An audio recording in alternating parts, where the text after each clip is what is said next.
G'day, this is Captainoob, and this is a Junkies the Fixer with 25% faster Firerate and 25% less VATS AP cost per shot, major and minor legendary effects respectively. This is going to be an exceptionally powerful weapon, which may be the fixer to have in your game, you know, if this one didn't exist. But regardless of that, this is going to be an extremely high damage approach to a high health build, because as a Junkies weapon, you don't need to be at super low health to get this thing to actually move. You have 5 addictions, that's 50% damage added on. That is going to be quite enough when we start factoring in sneak criticals, so we'll have to see how that goes. Anyway, so we've got the powerful auto receiver on this, obviously going for a stealth commando setup. Got the usual reflex sight and suppressor on it, longer barrel too. The stabilized stock and the aligned long barrel go well together to make the recoil pattern go very vertical, but if you want to get even more efficiency out of your AP, then chuck on the aligned stuff too for the stock as well, because, well, it improves your AP cost per shot, especially as it synergizes really well with that. So if you're targeting something that's far away, you can get concentrated fire to zero in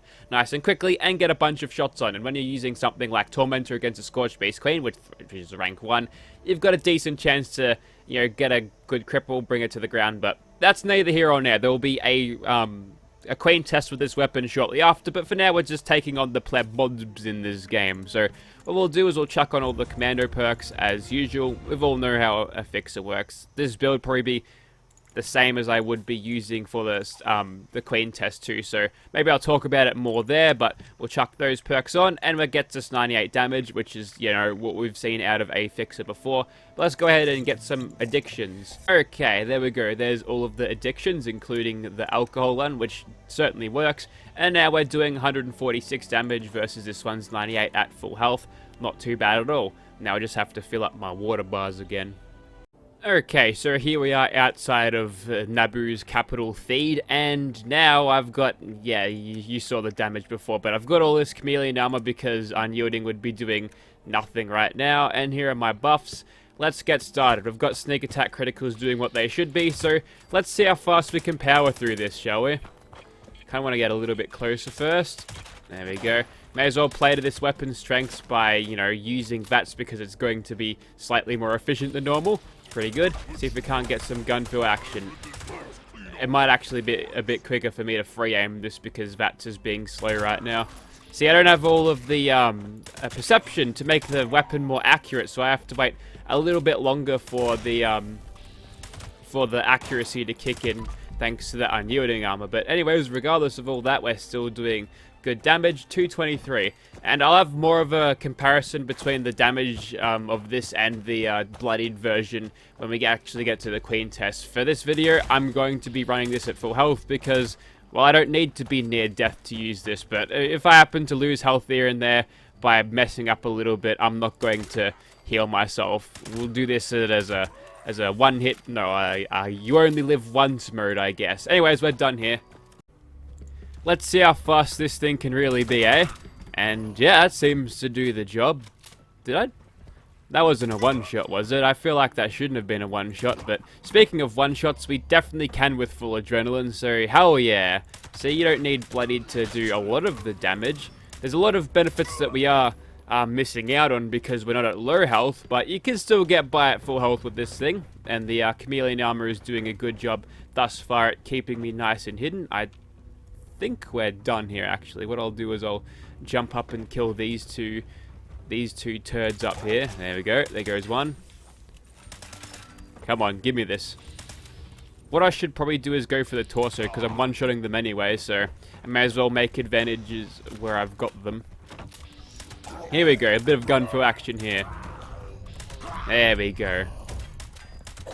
Don't know what he was pointing his rifle at, but he's certainly not pointing it in the right direction. I see you there, mate. Funnily enough, it was the muzzle flash of the suppressor that sort of gave away most of his position there. That's kind of odd. There is a little bit of muzzle flash when it comes to suppressed weapons, which I feel like is, I don't know, I've never fired a rifle with a suppressor before. Perhaps there would be some sort of reaction, quite like a, I don't know, maybe it's like a muffled muzzle flash a little bit, but I'm pretty sure you kind of don't want that if you're using a suppressor. If you're using a suppressor, you kind of want to stay hidden. You definitely wouldn't be effectively invisible like you would be in this game, but, you know, for for artistic license, I guess. They can make their suppressors do whatever they want, and I like them doing this because, you know, getting these easy multipliers is good fun. Open this door up, kill the rest of these bastards. Who needs gun fu when you've got a mouse to aim? Oh, he's dead. Never mind. Okay, look, I think you get the point here. Let's just move on and fight a bunch of tools instead. We'll do that. Okay, I feel like this is where we'll actually get some real good use out of gun fu. Also, Winter's got a 10 now. It's, don't tell the other angels this, but it's just fake 10. It's fake 10. It'll wash off, but at least for now she can feel like she's got a summer bod ready. She's ready to go down to the beach and then, hey, look, she's tanned. That's nice. That's aesthetically pleasing in our civilization for some reason. Not really sure why. I certainly like a little bit of tan here and there. It looks better on me. I get horrible tan lines though because of my job. Also, nasty sunburns are a day in day out thing. I'll probably pay for it when I'm older, but whatever. Ooh, we've even got a legendary tool with a nocturnal bone hammer. Thank goodness I've got a high capacity backpack mod because that would have sent me straight over capacity.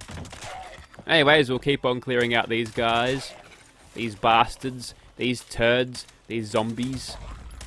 Oh no, I'm in danger. What'll happen now? Well, firstly, I'm going to get crippled because tissue paper limbs again. But hopefully, serendipity helps me here. No. My overconfidence was my weakness. Well, I really thought I'd do better than that, but whatever. We'll just get revenge against the last of the ghouls in here, and then we'll move on. Like that one. My aim's a little bit off. I need to improve it. Alright, there's a couple more over here. As you can tell, getting almost 1k damage. Very, very nice. And that's a stun after these. Yeah, okay, now we're done. Might be a rad roach somewhere. Okay, long range full auto, or maybe medium range full auto. I compensated too much for the recoil, that didn't happen. Alright, this should be easy enough. Just gotta stealth commando these guys. Maybe if I want to use VATS, that'd be helpful. Just keep on shooting them in the torso. I think that seems to be the most efficient way of doing this. Here's another one. Take him out. We'll preemptively throw that grenade. Scan for more targets. There we go. And we're done. And the train yard smash is giving us... It's given us plus 10% damage and adrenaline. That's helpful. Maybe I kept the adrenaline before because I basically fast traveled as soon as I stopped recording there. Ah, it's bears. Good. Time for my vengeance against these guys. I'm gonna kick all of their asses. I mean, it's not a bloodied... it is a bloodied thing to boost your damage and have it all the way down, but it's not a mutually exclusive thing to a bloodied weapon. Whoops, I didn't mean to pick that up. To have all of the perception stats boosting your damage. I could have this running at Nerd Rage like I would have bloodied, but you know, I'd have less damage than the bloodied and more stat debuffs, which is, you know, not ideal, but whatever. Also, I've got shielded raider stuff for once. I've actually figured out that that's a good idea because the Vault Suit is +2 endurance is not worth it at all. I think agility and perception is definitely a better choice. So if anything, there's a little bit of that boosting my special stats. 22 apiece, not too bad. The other important one is luck, but we're not using VATS all that much, are we? We are, but whatever. Alrighty, let's get started on these guys.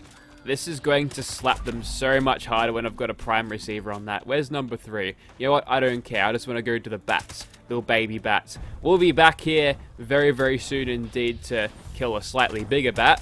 What I'll do is just zero in on the head and see what we can do there. Not too great. I think we're slightly out of range there.